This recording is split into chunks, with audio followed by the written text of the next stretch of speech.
Today on Data Nation, we're talking tariffs. They're controversial, confusing, and making a big comeback.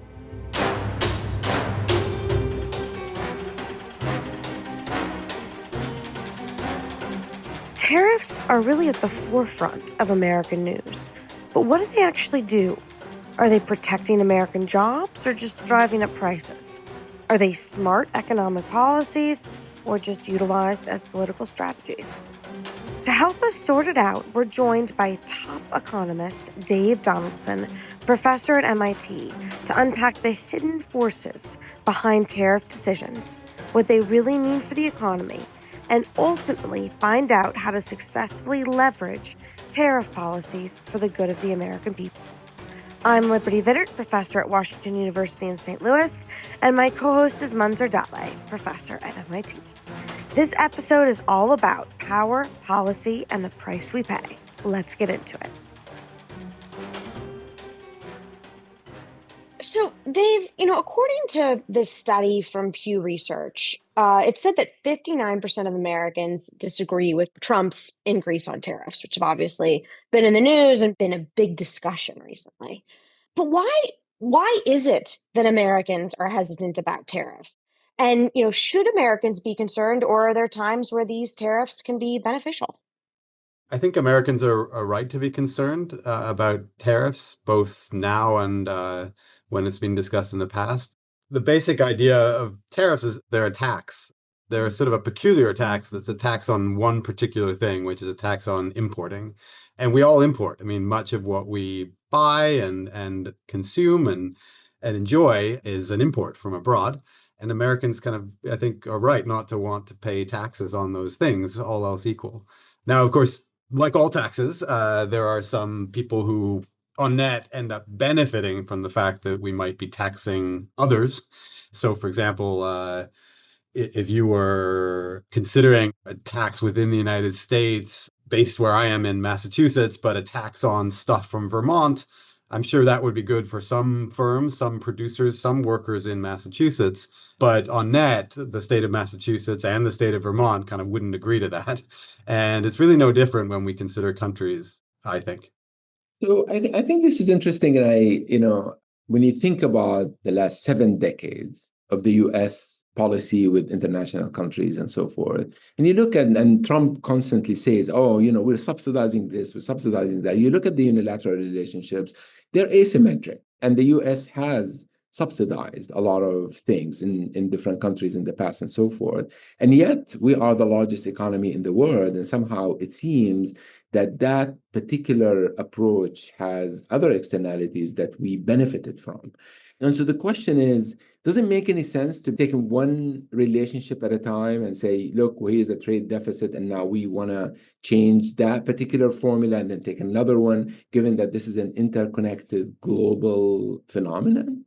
I mean, on the trade deficit side of your question, to me, it makes no sense at all. Just like every country in the world, we run a net trade surplus with some countries and a net trade deficit with other countries. If you cut it into certain sectors, it's even more stark. In some sectors, we're net exporters to certain countries. In other sectors, we're net importers in that sector. It's just a big interconnected web, just like the domestic economy. I mean, if you tried to keep track of all the bilateral surpluses and deficits of all the counties of the United States with each other, I mean, it would be a mind-boggling interconnected web, and the global economy is no different. Anyway, so I don't see any reason, any rationale behind going into sort of targeted country by country bilateral deficits, as we've seen in recent news. You were also in that question asking about America subsidizing aspects of the global system. I don't think that's true in the case of trade. I don't think that we have been particularly open to trade relative to most other countries in the world over the past 70 years, that kind of time frame you were mentioning. Of course, when it comes to things like NATO and military spending, I'm aware that we per capita have done more than most other NATO allies. I've always thought of that as a choice that Americans made that was a strategic choice that benefited the world and America, and it wasn't some kind of generous gift to the world. It was largely a strategic endeavor, just like the Marshall Plan after World War II. I mean, it was a huge investment that America made in rejuvenating Europe. I don't think that was pure altruism. I think that was also a strategic act that benefited America. Talking through this idea of different sectors and how different sectors can be tariffed so differently, you were credited with some research that stated that tariff policy in 2017 suggests that society values income received by individuals working in apparel, textiles, and metals 450% more than the income received by the average US individual. So, with sort of today's tariff policies and historically, where do we see certain industries favored? And why are certain industries so favored with these tariff policies? Yeah, so the goal of our study was to take U.S. trade policy in a given time period. We picked 2017 because we wanted it to be sort of revealing of trade policy before the first trade war that started in 2018. And we wanted to sort of do the math on the question of when the nation's entire tariff policy is in place, who does it benefit, who does it hurt relatively more and relatively less? And the answer we came to, one part of which was exactly what you said, that it's as if this tariff policy is favoring those who are protected by it at the expense of other Americans who are paying for it, as if they're valued 4 or 5 times more, as you said, 450% more. That struck us as a huge amount of redistribution that takes place from one set of Americans to another set of Americans in the tariff code. Imagine our tax code had a line of redistribution that says, all Americans give to the textile and apparel sector, a certain amount of money that makes them 4 or 5 times more valued. I think that kind of bill wouldn't pass, and yet that is effectively encoded in tariff policy in 2017, according to our estimates. Why would that be? What's the reasoning behind something like that? Right. I mean, so U.S. trade policy circa 2017, tariffs were pretty close to zero on most things with most trading partners, kind of between 0 and 5%. But there were a few exceptions that sort of had much higher tariffs. So your question is effectively like, how did those exceptions come to be? And I don't claim to know all the backstories, but it was always easy in my head to rationalize as kind of relatively low stakes lobbying that would take place where sort of in certain states, because of political power, lobbyists basically asking for protection in certain sectors could effectively get away with it without the rest of America really noticing. And it's maybe no big surprise that happens. There are roughly 10,000 different products on which tariffs are applied in U.S. tariff policy. And, that's a kind of recipe for special interest groups to take actions like this and not really get noticed. So that's how I think it sort of comes to be in the past. Major change at the moment is, of course, that the tariffs that are being discussed and starting to be implemented are much more widespread across many, many sectors. And they're also, in something we haven't seen much in recent decades, is they're very, very targeted on certain countries. That's something that is new under the first Trump administration in 2018 and also under current discussions. So your opinion is that many of these protections are actually induced by specific industries or specific interest groups. And so today, maybe we should view some of the focus on clean tech or microchips and so forth as driven by industry, that the government is somehow responding to these particular interest groups. And I'm just wondering, is that what's happening today? And if so, what is the long-term effect of this type of a policy on competitiveness and innovation? Right. So great question. I mean, as far as what rationalizes what's happening today, I certainly would not claim to understand or to be an expert, in sort of what goes on inside the rooms where these decisions are made. I struggle to imagine that it is old-fashioned protectionism where special interest groups would lobby for it and eventually sometimes get it. This feels much more widespread. There's also lots of cases where industries are getting protectionism they didn't even ask for it. They kind of on net don't want it, and yet they're getting it anyway. So I think something else is afoot. I'm not sure I'm well positioned to be the one to try to rationalize it, but But if I had to guess, it's sort of something where the optics look good, but those who are actually affected by it either don't understand that they're harmed by it or sort of don't stand to benefit that much from it. So they sort of haven't, it's not something that was at the top of their wish list before it was offered to them.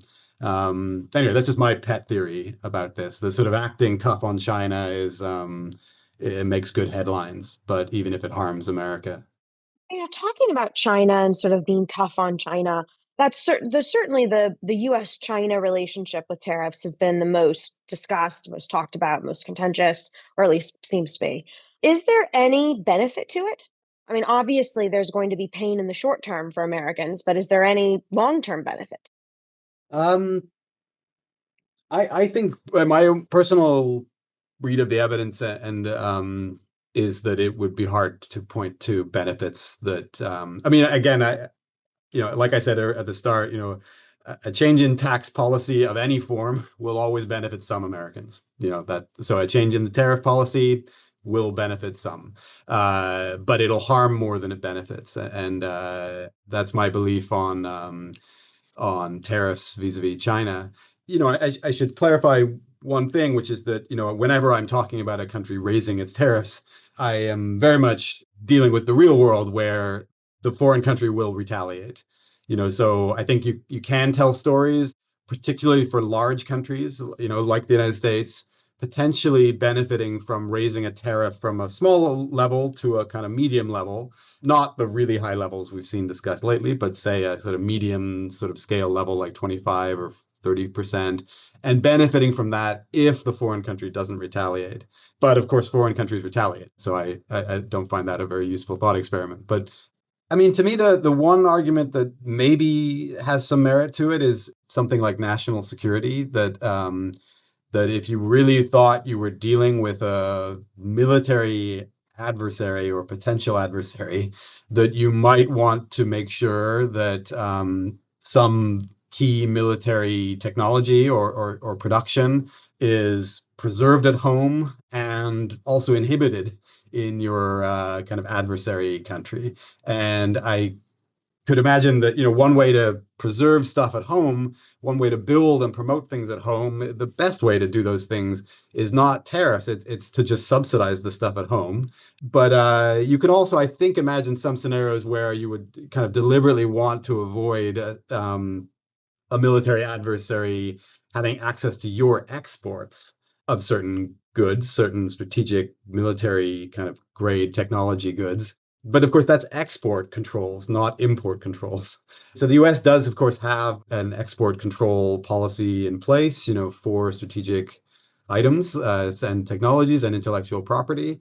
And I'm not aware of the details of that, but obviously that's not tariff policy. That's export control policy.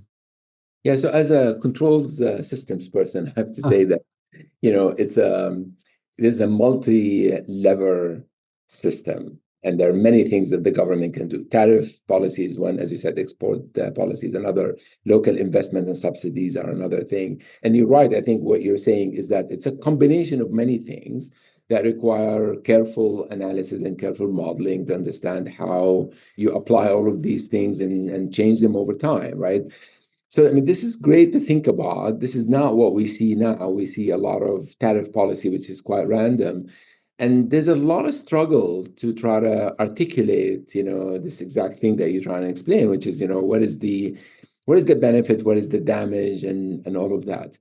How do we explain a simple-minded policy that uses tariffs and other things that can justify to people that they're more than just tariff?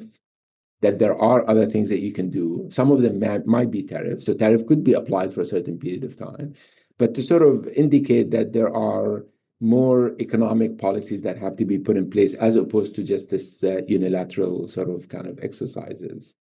If let's say green tech, you mentioned it, right? So suppose you have good reasons to want your country's green tech sector to grow.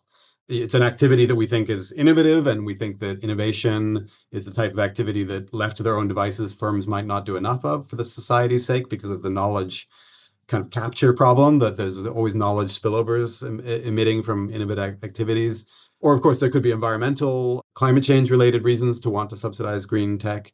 So let's say we agree that we want an activity like that to be bigger and to maybe to be bigger within our borders. I'm not aware of, of arguments that would say, I prefer a tariff as a way to do that than a subsidy. The conventional thing would be that if you want something to be bigger, you should subsidize it. But whereas tariffs are kind of an indirect way of trying to make the thing subsidized, right? They're trying to indirectly offer some protection so that they face less competition, so that they can grow and get bigger. If we just want them to get bigger, why don't we subsidize them directly? Now, Right. maybe that's too 30,000 feet of a view. You might be saying that on the ground there are 100 challenges of subsidizing things that, some of which can be overcome by using tariffs instead. Is that part of what I you're mean, saying?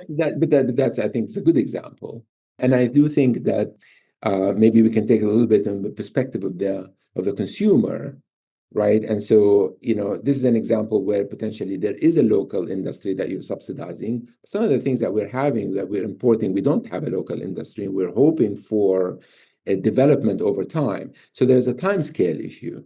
Right. And the question is, during that time scale, the consumers are just bearing the cost, right? And so it seems like, again, tariff isn't necessarily the best way to go about it. It seems like every example we come up with, tariff isn't exactly the best way to go about it. Am I sort of coming up with a very simplistic rule at the end of the day? Yeah, no, so I mean that is what I was trying to say. Yeah, that in conventional economics, we say that if the rationale for the policy is a domestic distortion, we call it, or a domestic market failure, and these examples I've talked about with green tech would fit under that umbrella, then the first best way to fix it is with a domestic subsidy, and the intuition is that it is sort of the direct way to solve the problem. I mean, if the problem is it's too small at home, make it bigger at home by subsidizing it to get bigger at home.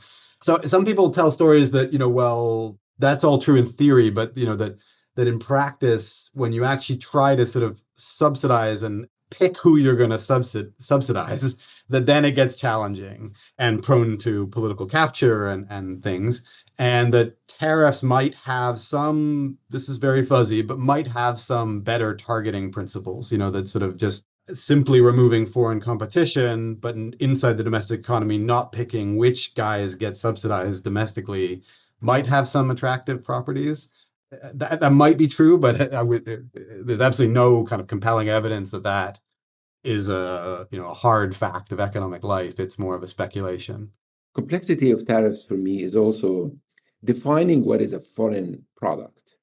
Because I mean, we have, again, a global economy with development happening, US companies being everywhere in the world, and vice versa, right? And also services that are complicated and difficult to quantify and so forth. So how do we deal with all of this? You raise an excellent concern. I mean, one reason economists have often not advocated for the sort of discriminatory tariffs across countries of origin is that they're kind of unenforceable. I mean, that if a good comes in via Mexico but is 80% made with Chinese parts, is it a Mexican good, so it gets the Mexican tariff, or a Chinese good, so it gets the Chinese tariff? Enforcing these things is very, very hard. And you're right, it gets even harder with services, with digital goods that effectively countries don't have tariffs on because they know that it's pointless. There's no point even trying. So this is what sometimes we would sort of call targeting. It would be like, in principle, a policy, if implemented perfectly, would have a certain impact. But then in reality, it can't be targeted so perfectly. And so it has a much, much more watered down impact.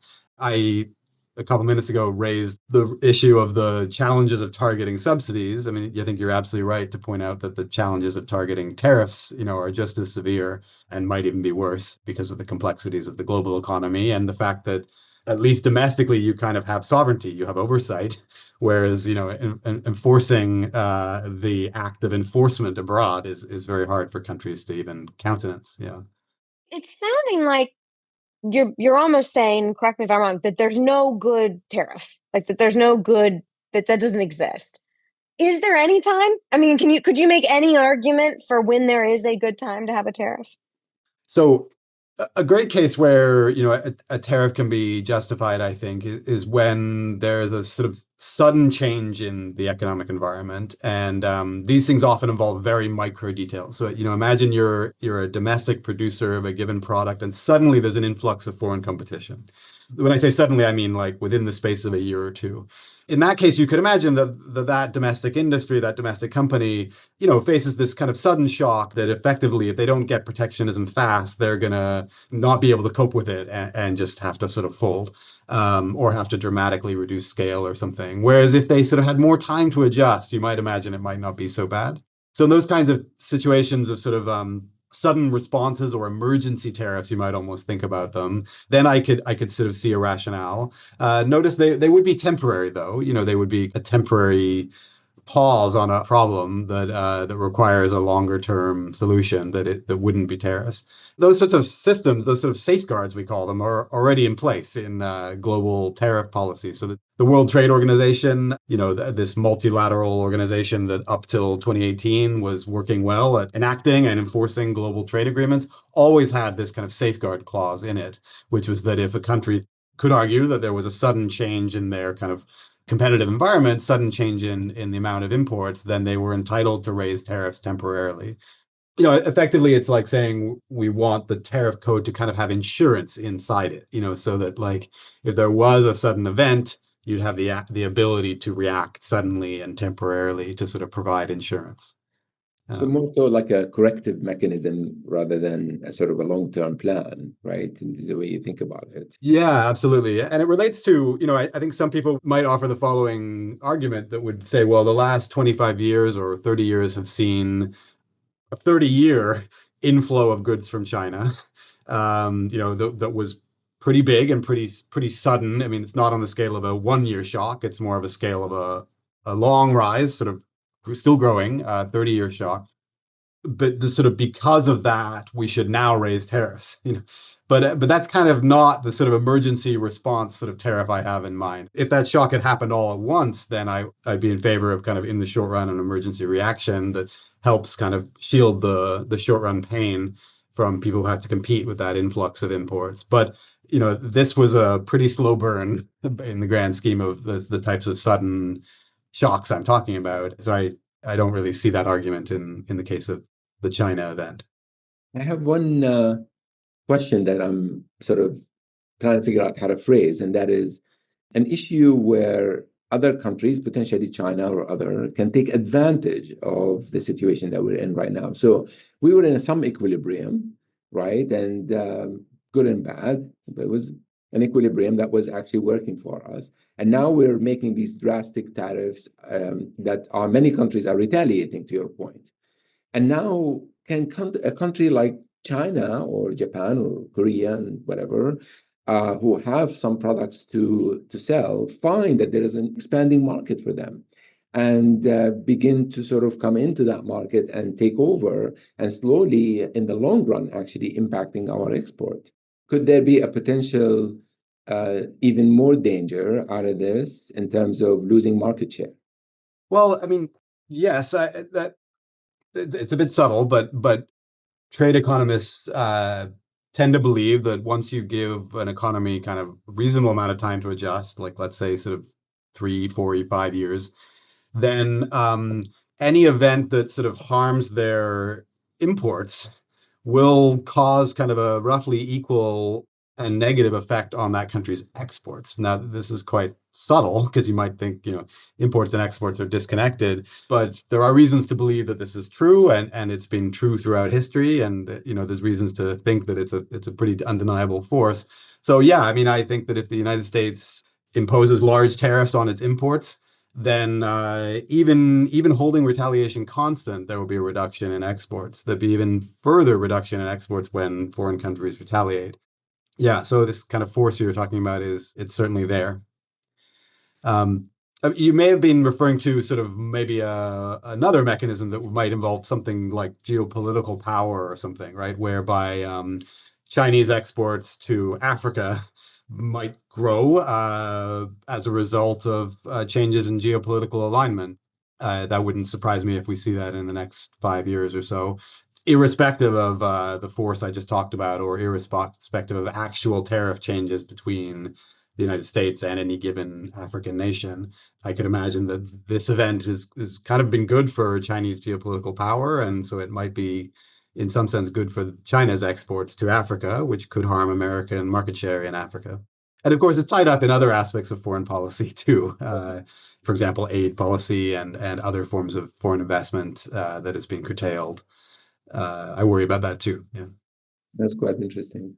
And I mean, if I may follow just one more question about we were thinking about the fact that one angle of uncertainty is the way the administration has conducted the tariffs, where they roll out a very large tariff, then they negotiate a smaller one, and so forth. And even as industry and consumers are trying to predict what happens, they don't know how to predict because of the changing. And so there's uncertainty. The art of the deal, Munzer. You gotta get with it. No, I am not. I'm slow.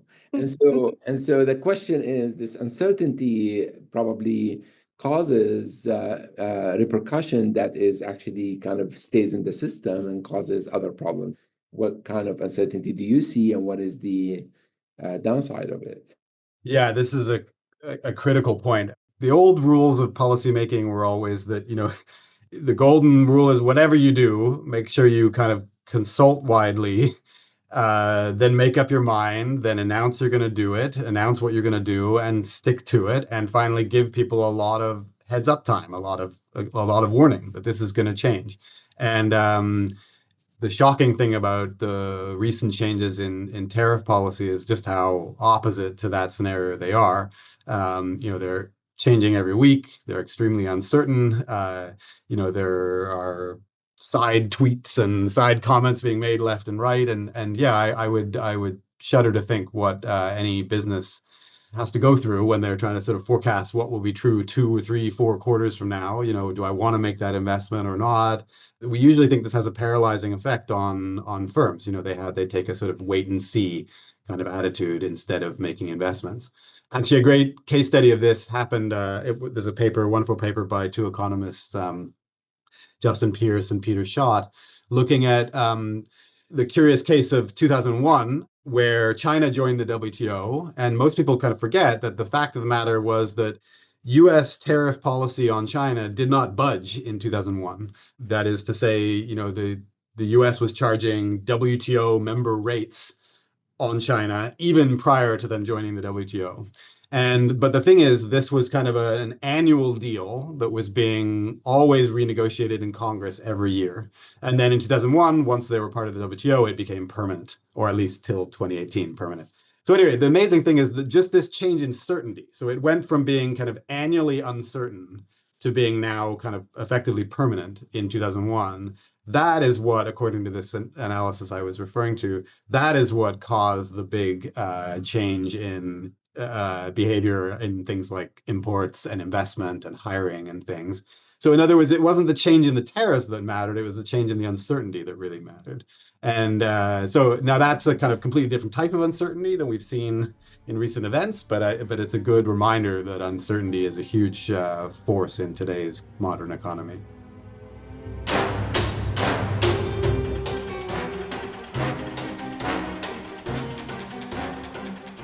Thank you for listening to this month's episode of Data Nation from the MIT Institute for Data Systems and Society. You can learn more about IDSS and listen to previous episodes at our website, idss.mit.edu, or wherever you get your podcasts. Thank you to our producers, Tina Toby Mack, and assistant producers, Ben Stull and Maria Brooks. Don't forget to leave us a review and follow our Twitter at MIT IDSS to stay informed. Thank you again for listening to MIT's Data Nation.